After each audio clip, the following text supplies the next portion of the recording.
हरे कृष्ण। आमल की एकादशी व्रत।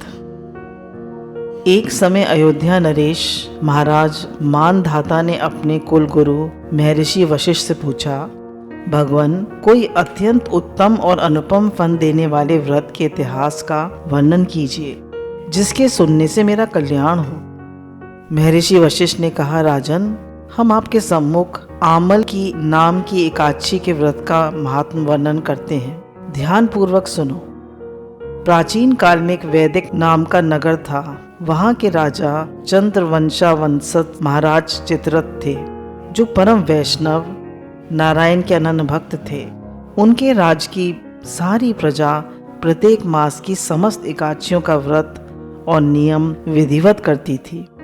यहाँ तक कि पशु एवं पक्षी भी एकादशी के दिन आहार नहीं करते थे। इस प्रकार महाराज चित्ररथ धर्म और न्याययुक्त राज करके अपनी प्रजा की सेवा करते थे।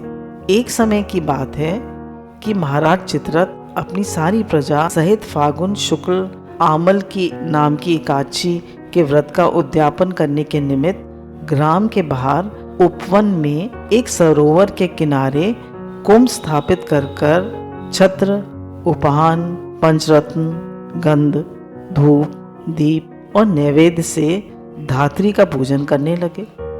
कहा, हे जामदग्ने, हे रेणुका नंदन, हे आमले की छाया में उपविष्ट, हे मुक्ति एवं मुक्तिदाता, आपको कोटि कोटि नमस्कार है। हे ब्रह्मा से उत्पन्न धात्री, हे सर्व पापों को नाश करने वाली धात्री, तुमको नमस्कार है। हे देवी, तुम मेरे अधर्य को ग्रहण करो और पापों को नष्ट करो। इस प्रकार राजा अपनी प्रजा सहित जागरण करता रहा। देव संयोग से एक महाअधम व्याघ्र भी, जो वन में मार्ग भूल गया था, दिन भर का प्यासा एवं थका हुआ वहां आ पहुंचा और वह भी आश्चर्यचकित दृष्टि से वहां का प्रत्येक दृश्य देखने लगा। और उस रात वह भी अपनी भूख प्यास भूल भगवान की कथा सुनता रहा। उस व्याध का कार्य पाप कर्म एवं हिंसा ही करना था, तथापि उस दिन उसने प्रेम पूर्वक भगवान की पूजा देखी। दूसरे दिन प्रातःकाल व्रत का पारायण कर सभी लोग अपने अपने घर गए। वह व्याध भी प्रसन्न पूर्वक घर गया। कुछ दिन बाद जब वह व्याध मरा, उस अज्ञात व्रत के पुण्य प्रभाव से उसने जयंती नगर में राजा विदुरथ के घर पुत्र होकर जन्म लिया और उसका नाम वसुरथ पड़ा। पिता के मरने के बाद वसुरथ ही उस नगरी का स्वामी हुआ और अत्यंत न्याय पूर्वक धर्म संयुक्त राज करने लगा। उसके राज में समस्त प्रजा अत्यंत सुखी और समृद्ध थी। कर्मशील, धनवान तथा निरालस राजा सदैव ही अपनी प्रजा का पालन करता था। एक दिन वह राजा मृग्या करने के विचार से अपनी सेना और सेनापतियों के साथ वन में गया। संयोगवश एक मृग का पीछा करते हुए वह अपनी सभी साथियों से अलग होकर एक महाभयानक जंगल में जा फंसा। भूख और प्यास से व्याकुल हो वे एक वट वृक्ष के नीचे बैठकर विश्राम करने लगा।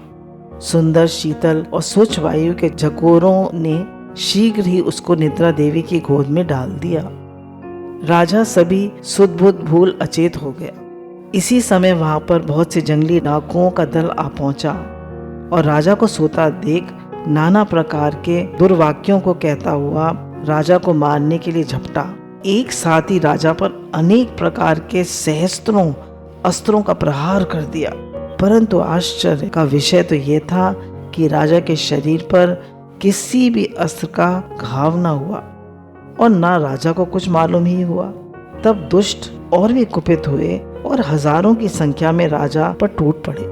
उसी समय राजा के शरीर से एक अत्यंत तेजोमय सुंदरी हाथ में कृपाण लिए हुए निकली। उसको देखते ही दुष्टों के हाथ पैर ढीले हो गए। वो जहाँ था वहीं खड़ा रह गया।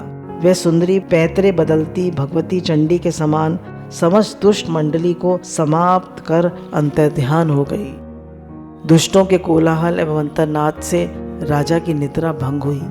उसने जो ही आंख खोलकर देखा, त्यों ही उसे चारों ओर लाशों के ढेर दिखाई पड़े।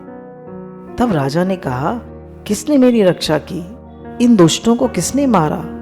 उसी समय आकाशवाणी हुई कि भगवान के सिवा कौन किसकी रक्षा करता है।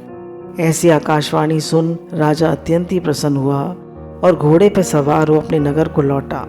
हे राजन, ये आमल की नाम की एकाची अपने भक्तों की रक्षा कर उसे वैष्णव लोक का अवश्य अधिकारी बनाती है। हरे कृष्ण।